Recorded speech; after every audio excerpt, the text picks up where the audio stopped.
Hi and welcome back to the Citizen channel. We're all staying safe and well. Another feature I didn't know that, as we look at the hard copy of a game, the hard copy memory. No half and half scarves on this channel, of course, but we do have the opposition's programmes and our own programmes when we're playing the opposition. So this is if you're going to have a memento of a game, this is the best one. I mean, I do understand why people get half and half scarves, certainly.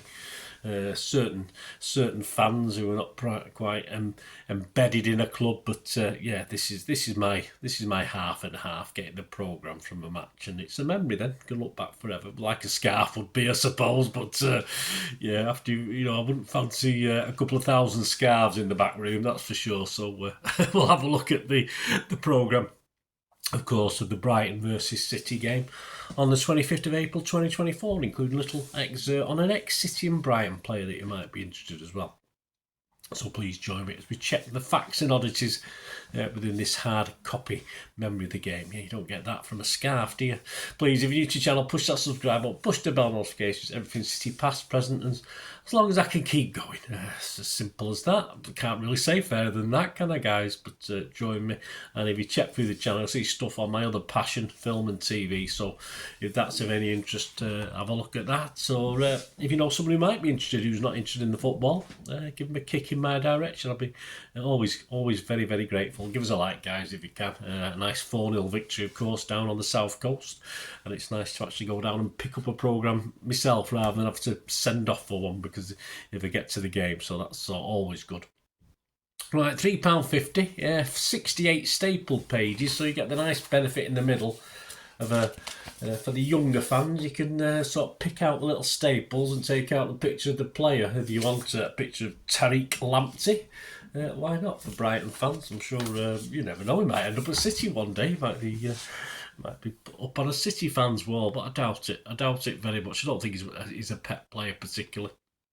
One of the simpler, blander covers, of course, that we see. Not as good as our covers this season. I'm not saying our content's great, but the covers are pretty good on the City programmes. But this is just a player on it normally, so that's what they do. Did you know, well, about Brighton? Brighton's total sponsorship revenue for the 23-24 season is over $19.9 million, so almost $20 million. And of course, the biggest single investment comes, as ever, from American Express. I think that's one of the only credit cards. I mean, I always look in the old days that very rarely got accepted in certain places, but I don't know why. I have no idea. I've never owned one. And the agreement with American Express is worth just over $10 million a year to them. There are 39 brands currently involved with Brighton, including such people as Nike, obviously. Snickers, they're the sleeve sponsors. Betway, they're the official betting partner. Heineken, yes, and that'd be nice. They didn't sell it. I don't think they sold Heineken in the bars, from what I remember. British Airways. So lots of others as well. As you may know, watching the news, or if you're at the match, Russ Cook, aka Hardest Geezer, or aka Scruffy Geezer in my mind, an Albion fan, of course. He became the first person ever to run the length of Africa. They brought him out on the pitch, which was nice. I'd seen bits on the news anyway, and actually read the programme before the game, so I knew he was an Albion fan. But full credit to him. He saved a fortune on razor blades and managed to raise £1,007,999.35. That's what, as it stood, as I looked on his page on the 27th of April. So it was under $1 million, of course, when he got back to the UK, but it's got over $1 million. So well done him, fantastic. He covered 9,941 miles. 16 countries, dodged the odd snake, was robbed in Angola. Well, who goes to Angola? It's almost as bad as Rwanda. Ran through 95% humidity at times in 35 to 40 Celsius temperatures, and averaged 46 kilometres a day. I think he averaged about 45.9 kilometres more than I probably would have done doing the same sort of thing. But well done him. I'm only messing, Scruffy Gee. I'm only jealous. He's got hair, and he's got hair on his face, he's got hair on his head. That's not the only reason I'm jealous. Brighton, yeah, they won the charity, back to Brighton themselves, they won the Charity Shield. That was when the Southern League winners took on the Football League winners back in 1910-11. So that's only, well, they class it as a major trophy if you look on Wikipedia, but they beat Aston Villa in that one, so that's claim to fame. The Amex holds, of course, over 30,000. So crowds over that are not rare these days, but in the 95-year history, of course, of their old stadium, the Goldstone Ground, if you ever went to that one, that was a bit of a rough place. Well, stadium-wise, it was... There were worse places to go in those days, but only 21 games attracted over 30,000 in the history of the Goldstone Ground, so that was quite interesting. No City games, generally like Chelsea and Fulham and stuff like that. I think they got a big crowd against Rochdale one year as well. There you go. About City, some Premier League stats courtesy of their stat guy. I've not checked these, but I have no reason to disbelieve them. Of course, after 32 Premier League games, we were averaging 2.38 goals per game. That's gone up slightly now. 60% tackle success, 9 clean sheets. That became 10, of course. 49 yellow cards. I don't think we got one the other night, so it's still 49. Shot accuracy was 38%. That's okay. And we had made 170 fouls. What about City and Brighton? Well, the cult kits feature, I have to be very careful how I say that, looks at Brighton's Araya, ERREA kits, of course. I think they're still going, aren't they? For the 2008-9 season, and some City fans may remember that season as League One Brighton, or struggling League One Brighton team, eventually in that season, they did survive, put us out on penalties in the Carling Cup second round, of course, at the Withdean Stadium. Yes, they'd moved from the Goldstone Ground at that stage, obviously before the move to the Amex. And of course, he drew 2-2 after extra time, and they beat us 5-3 on penalties. So if we were there that night, do you remember that one? And as I said, they also look doomed to be relegated this season, but they sacked the manager and managed to escape in the last throes of the season. So I'd say that giant killing over City was a great escape. So it was they look back fondly at that season. That's how we used to look back at seasons as well, wasn't it? As City fans, that's just what you do. Some player links between Brighton and City over the years. Of course, Joe Corrigan. Big Joe was at City from 1967 to 83. He was at Brighton 83 to 84. Right at the end of his career, he did some good stuff, but he was a bit past it then. I love Joe Corrigan, but he was struggling a little bit then.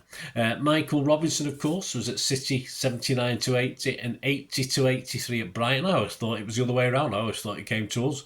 Obviously not. Gordon Smith, he was at Brighton from 80 to 84 and City for 84 to 85. And there's a question and answer feature as well, so we'll check some of that before we go. That'll be my excerpt of the day, so I'll come back to that. Tony Grealish, no relation to Jack. He was at Brighton from 81 to 84 and City 86 to 87. And of course, more recently, James Milner. He was at City 2010 to 15, and he's at Brighton currently. He was injured, wasn't he, the other night?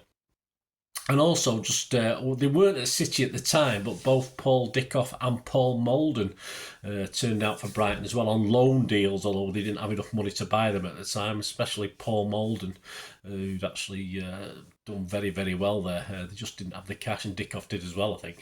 At the time, they weren't at City, they were loaned out from other clubs they were at, but they never had the cash to actually buy those two guys.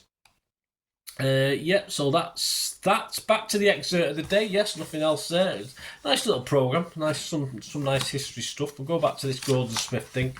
I was a bit stuck whether to do the match report on the 5-3 penalty win or this. I think we'll stick to the Gordon Smith.